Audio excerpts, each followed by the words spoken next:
Welcome to the Fishing Guide Podcast. I'm your host, Brad Wiegmann, along with my co-host. So glad to have him back, Mitch Glenn. Hey, boy, it's life on the road, man. It's good to be back. Oh, my gosh. We've gone to some special places, and once again, we are going to a place that I look forward to come to.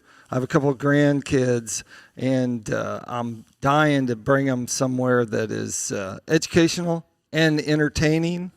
And this is a cool place. Yeah. I've already walked on water and seen 3 species of bass this morning.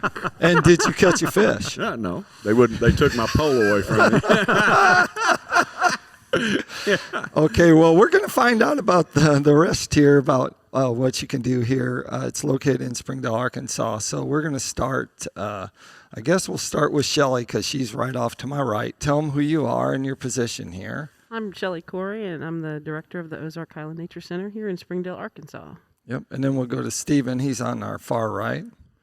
I'm Steve Dunlap, and I'm the program coordinator here at the Nature Center. Okay, and so tell us, we'll start with you, Stephen. Tell us a little bit about the center here. How long has it been in existence? Well, we just opened in December, so this is a project that's been ongoing for several years. Through a lot of effort, through a lot of cooperative efforts with donors and contributors, we were able to get this facility up and going. And we're so fortunate in that it's really situated in almost the perfect location. And that has a lot to do with the cooperation partnership we have with the city of Springdale. All right. Schelly, tell us the complete name of the facility here because it's a long one. It's a long one, but it's a cool one. It's the J.B. and Johnelle Hunt Family Ozark Highlands Nature Center. Say that 5 times fast. Yeah. I was thinking you need an acronym like FISH Arkansas. If you could have just, somehow figured out the letters to make it that would have been awesome. Hey, you could shorten that. You just call it ARCFI. There we go. ARCFIsh. ARCFIsh. Arcfish. That's actually pretty good. But we shoot BB guns and stuff here too, so we can. And we got I saw the awesome quail hunting display up front. Yeah. So we might ought to call it ARCFI. Huh? You know how to get us off track, Mitch. Yeah, so we're gonna. Yeah, but I'm totally going to steal Carry that. on with your show, Brad. Tell us about the facility here. What does it cost to get in? I mean, you let us in, but hopefully you're more selective than. Yeah, they probably will be next time. Well, the good news is that it is free to come wow. here. So Awesome. All age, anyone? Anyone, yeah. So the only thing that we're doing right now is we're doing timed ticketing, which those are free, but right. you have to get those online so that we can manage the numbers to fall within the parameters for the COVID guidelines and things like that. So you can go online, and we let 20 people in every 30 minutes, 40 people an hour, and we're open from 8:30 to 4:30 Tuesday through Saturday, and 1 to 5 on Sundays. So, we've been having great response to being open, and the tickets sell out on the weekends for sure. Friday, Right. Saturday, and Sunday. We've even had to turn people away at the door on the weekends because we didn't have any more time slots to give. So, Wow, what a great problem! yeah. Like The pleasant problem. Yeah, absolutely. Well, I think Arkansas is one of those states that hunting and fishing is just so popular, and it's part of the heritage that you find here. And talking about heritage, I walked around, I saw some stuff. What's the history behind this? How did this come to tuition? Go for it. All right. Well, there's always been a need for the game and fish to have a stronger presence in Northwest Arkansas. And the problem with trying to build anything up here is finding the land to do it. It's, as y'all know, it's pretty pricey up here. But the city of Springdale, once they heard that we were going to invest in a project like this, donated the 62 acres that Wow. the building is on and the grounds. So It's an amazing little property too. it's man. amazing property from 40th Street to the interstate, and then the north border of the property is Spring Creek. It's Uh-huh. like 60-something acres. Yeah, 62 acres. Gosh, it took about 2 years for it to get completed. Right. The Hunt family made a very generous donation to get the project off the ground, and many other donors have come in as well as partners to get us over the finish line. Wow. And the funding for this facility, where did it come from? Well, it came from a lot of places. We're going to give you some Okay. specific numbers here, but the land donation from the city was worth over $3 million. Private funding, $8.5 million. Federal grants, just under $3 million, and then game and fish from license plates, a little over $2 million, and then Yeah. and then $3 million from game and fish. So it has really truly been a community effort and a synergy of a lot of people. Because when you look at that private funding number, $8.5 million, that's the biggest number in there. Wow. And that's all private funding, like the Hunts and the Walker family and the Schmeeding Foundation and a host of other people that are on our donor wall out there that really came alongside and partnered with us and believed in the project and wanted to see it happen. And that's just tremendous that there's so much excitement for a project like this up here. Right. Mitch, Yeah. you love Springdale, don't you? Oh yeah. Yeah. I love this place right here. Oh, Northwest Arkansas? Well, Northwest Arkansas is kind of home, dude. I mean, but I love this little property right here. Before we walked in this morning, I Google mapped it and kind of sky viewed all over it. And I could see 2 deer rubs over here in this corner, and I'm pretty sure I've seen a covey of quail running the fence row over there. What did you see? Because we did a quick walk around. What did you see that kind of caught your eye that you were kind of like, oh, this is kind of cool? Well, let's see. We walked through a cave. I walked on water. Yes, I did. I walked. There we have it. All you people back at my office, I walked on water. Mm-hmm.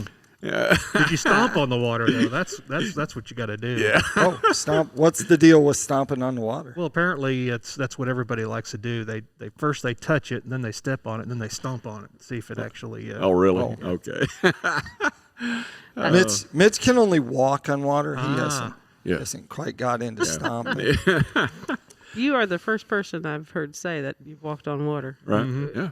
here. I'll do it again after. Here, I believe you. Yeah. I had to come here to do it, though. Yes. yes. second person in the history Yeah.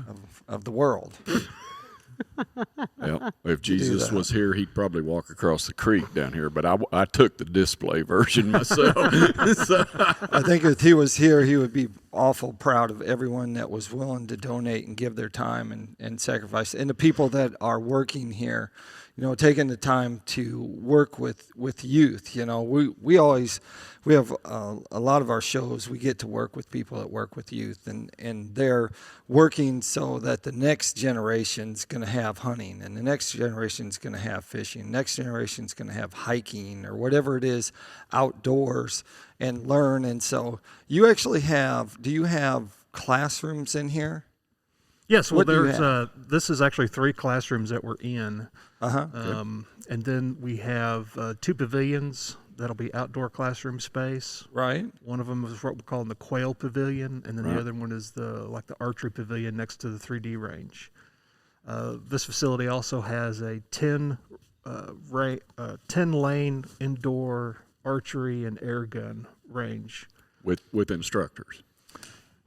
Yep. Yep. Yeah. So a kid can learn gun safety and learn how to shoot a BB gun, whatever, or, Sure. or bow and arrow, whatever. Did I see something else that you have, like a walking bow facility where you walk through and shoot targets as you walk? Right. That's where the archery pavilion comes in. Okay. From there, it's a boardwalk that takes you through a 12 lane 3D range, and we Right. got 2 targets per lane. How cool is that? And unfortunately, because of COVID, we have to stay by these guidelines. Right. We can't do the indoor shooting classes like we want to, but but the 3D range is available now, Yeah. and Okay. so anybody can bring their bow. And as long as you're using field points or the bullet Right. points, we can't use broadheads, but you can bring your bow and shoot the course. Awesome. It'll really bone you up too, because we didn't make it easy. Oh, really? Yeah, I've some got- of those targets yeah. are pretty challenging. Okay. What's the distance range? We've Some got of them them. set up anywhere from 20 to there's a few beyond 40. Is there a range, like an age range, for these people that are coming to use the ranges? Do they have to be a certain age? No, they don't have to be a certain age, but if you're under 14, we kind of like someone to be with you. Parental Okay. supervision. Mhm. Yeah. Yeah, Mitch you, does need, you that. need it too, Brad. I know. Mitch does that that would because, include like, when he was a kid, he had none. Probably. And so what he ended up being is a fishing tackle retailer. Yeah. So listen up, kids. Yeah. This could parents. happen to you too if you don't pay attention in school. You could end up working, 80 hours a week selling fishing tackle. Yeah. Greatest job in the world, is it not? Oh, I can't think of anything else I'd rather do. There you have it. But, That's what I was put here for. if someone comes through the front door, say they got the tickets, what's the first thing that's going to meet them, and what should they do? The first thing that they're gonna see is probably our live quail exhibit. Okay. And one of our employees hatched out a collection of quail, kind of grew them up, and then we were able to put them out on display, and they've grown quite a bit. They're what were they, about 2 months old now? Yeah, that sounds right. About 2 months old now, and they're getting almost up to an adult size. And what's interesting about that is you don't commonly see birds on display in like a terrarium setting Right. at centers, and very few people have ever seen live bobwhites. Right. They may be familiar with the call, but the quail in Northwest Arkansas aren't nearly as plentiful as they used to be. That's Yep. a fact. And so you have a lot of the old timers that'll come in with their grandkids, and they'll say, "Well, those are quail. I used to hunt those. We used to see them all the time." And then, Yeah. but the grandkids have never seen them, and they're fascinated by these little birds. Yeah. That's Wow. cool. We have a lot of live animals out there, but I will say that having spent a number of hours up there watching the public come in, they are, I think, most fascinated by the quail. Yeah. It's a unique thing to get to see. Not Right. that the other live animals aren't cool, but we see a lot of people just planted right there in front of that display watching those quail. So they come in the door and they have their ticket. So is it a virtual ticket? Are they using their phone? How are they Yeah. showing that they're part of, that they have that to come in and Well, they can start? We're using a system called Eventbrite, which is all internet based. So let's say that, for example, someone goes online and they get 5 tickets for their family, and they Okay. come. If they forgot those tickets or can't find it on their phone, all we need is their last name, Uh-huh. and we can look it up through our system, and Okay. we check them in using that system. So it's really easy. You don't have to panic if you forgot the printed part or like right. that. We can we'll figure it out and get you in the door. So you said that's how many can be in here. The shooting range, since that's outside, is that different then?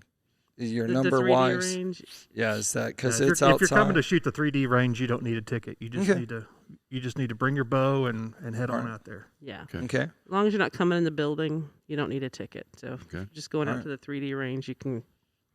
I predict that's going to be very, very popular. Yeah, well, we're already seeing groups, Right. of people coming in together. I was leaving yesterday, and it was getting dark, and I saw someone coming back in from Is the that range right? with their bow, and Wow. so yeah. So they come to the desk. They got their ticket. Where's the first place are they headed? to the Are they? exhibit hall, Okay. which has our live animals, our aquarium, the digital stream, the interactive stream that you experienced this morning. So they can walk on water they too. can they can walk on water too. And our interactive exhibits, we have a laser shot where you can practice hunting all kinds of different things. Right. Like, what are all the critters? Oh, you can dove hunt, duck hunt, deer, turkeys, bears. Wow. You just pick your passion. Yeah. Wow. Yeah. And then when you're done with that, we encourage people to, if the weather's nice, and to go out on we have 3,000 linear feet of paved walking trail. And so it's for pedestrians and ADA accessible and all that. So Right. definitely Wow. encourage people to go outside. And we've had a lot of people when the weather's nice, just getting out there. So Yeah, we're about 45 days away from this place being extremely busy, aren't we? yeah, I hope Hope so. so. Yeah, so we're counting on it. Yeah, December 10th is when you open, correct? 11. 11th. Yeah. The 11th? Yeah. Yep. So they haven't been open very long. Nope, they haven't. We're going to get the word out here and let people know this is about as cool a place as you can be right here. Absolutely. I've seen nothing I didn't find fascinating so far, and I hadn't even begun to see it all yet. We're taking Mitch on a tour after this, and we'll show you some of the stuff that is really cool and maybe our favorite part. We've tried to keep Mitch out of where the smallmouth and the Kentuckys are. Well, you just did that because you knew I might have brought a lure in my pocket. Okay, this is my question: is Mitch went over to the, it has the reel and the bobber in there, and so he tried to catch a fish a couple times, and each time he did not hook his fish. So, is there any tips for? Is there any tips? There's a reason why some of us make tackle and some of us go fishing. You know where they put that in? I couldn't catch anything either. Yeah. And it's a fish simulator, and you have to be patient. You have to let that bobber get all the way under the water. Before you try to I'm set not it. a patient man. So you have to wait. There's a You little gotta trick wait. to You it. gotta be patient. Yeah, you got to watch. It'll bounce. You know how they'll Yeah. bounce. Yeah. You gotta Yeah. wait till it goes all the way under. Then what do? You press the button real quick? No, you or- set the hook. Oh, you're supposed to Pull it. grab the rod. Yeah, See, you're we supposed don't to even grab- know how to fish, Brad. We don't even know the first thing about Well, it's a good this. thing that you came here so I can teach you how to fish Yeah. properly. All right. We plan on making a video about that. So, Bat Cave. What about the Bat Cave? Well, that cave is a clone of War Eagle Cavern. Okay. The artists that came in, the folks at War Eagle Cavern let us go in and Right. take several cave impressions. Huh. And then they took those impressions and mimicked those features and No the kidding. textures of the rock and all that kind of stuff and created the cave that we have. So Sweet. it's fairly That's cool. close to Yeah. something that is here. No kidding. Wow. Arkansas is a pretty diverse state. Very isn't it? diverse, yeah. Mm-hmm. Is there anything outside that we haven't talked about that is available to Well, the one public? thing that you'll notice when y'all go outside is we're in the beginning stages of transforming a lot of this property over to native warm season grasses and developing a demonstration quail habitat area. Nice. So what you see out here is just a cover of winter wheat. Yeah. It's already been Right. seeded with a lot of our native warm season grasses Okay. that'll start to come up in the spring. You're not going to put the native briar patches and everything that Well, Arkansas we'll is have so to. famous for. We'll have to do. I'm hoping for blackberries, but You can go down to Fayetteville here and you can get some of them thornless blackberries. Thornless blackberries, Yeah, the ones yeah. the University of Arkansas developed. yeah. And the hope is we can be an example of what other folks can do on their own place. Right. Yeah. If they're wanting to encourage things like turkey and quail and other ground nesting birds, Right. have the right type of habitat on the ground, because it'll not only help things like turkey and quail, but all the wildlife. Sure. It Do bring- yeah. Do you host events? We will be, but it's just not something we can do Okay. right now. So you're going to, and the classrooms are open to, I assume, schools. Is that right? As soon as schools can take field trips. Okay. All right. But we still have to comply with the Right. with the things from the Department of Health. So, we're built to be very, very busy, and we want to be very busy, but we also have to still be cautious, and keep in mind everybody's health. This time. We are speeding through that, hopefully. So that's the one great thing about fishing is for Mitch and myself that love that. That's an outdoor activity. And yesterday I was out in my boat, and there's no way anything of mine got onto anyone as hard as that wind was blowing.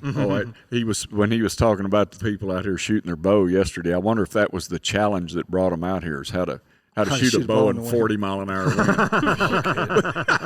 Well, it's a great place to practice for that. Right. Excellent. So that takes us up to tackle time. And, of course, Mitch is here. Mitch, tell us, what do you have up your sleeve? Well, you know me, Brad. I've always just got a little something up my sleeve. Can't wait until you have a crankbait up there. It almost came out when we got to the aquarium back there. What do you have? Let's talk about jigs. 2 different kinds of jigs, 2 different styles of jigs. They're both jigs. This time of year, we've got very cold water. I think we're down in the upper 30s, maybe around 40 in parts of the lake right now. So, but that can change as you go on through the day and warm up the upper layer of the water column. So what I like to do is have at least 2 different styles of jigs. What I have here is called a bunny butt. That's a rabbit hair jig, and it's short tail. And it's working very well down in Florida right now, where the crappie are real starting to come shallow. Okay. What this type of jig does is give you just the action of a minnow that kind of like a darter minnow going through the water. Here we have the good old dollfly style marabou jig. What this has got is a big bushy tail, and it's made out of a marabou material. And if those fish are coming up in the water column, whereas I may be casting this to get down to them and darter it through them, when they start coming up in the column, they're going to be setting a little more still. And that is the time when I will take these marabou jigs and put them under a bobber and kind of keep them setting still somewhere, because the tail is going to do all the action for you and work like that. These are more of a cast and crank and come through a school. These are set it in their face and let it dance and bring the fish into you. 2 styles of jigs, both by PICO Lures. We've got you covered. There you go. If they want to find out more about your facility, what is your website and any social media pages they can go to? So if you go to AGFC, to our website, and you'll have to find the tab that takes you to where all the education centers and nature centers are listed, and we're under there. And you can click on our location and find where you can get your tickets for free. Through that, you can probably the easiest thing is if you are on Facebook, is to just go find our Facebook page, and you can find how to get your tickets through there too. So, all right, great. I appreciate you being here, Stephanie. Well, thanks so much Schelly. for coming out and seeing us. Great place, guys. I hope to see y'all again soon. Well, maybe we can have y'all come up and maybe do a teaching class or a fishing class for us or something. That could happen. Yeah. Absolutely. Just promise me, if you see me wandering around out here like I'm lost, just ignore me and let me go on. There you have it. Thanks for listening. Thanks for listening to the Fishing Guide podcast. Make sure you keep your hook sharp and your lures in the water.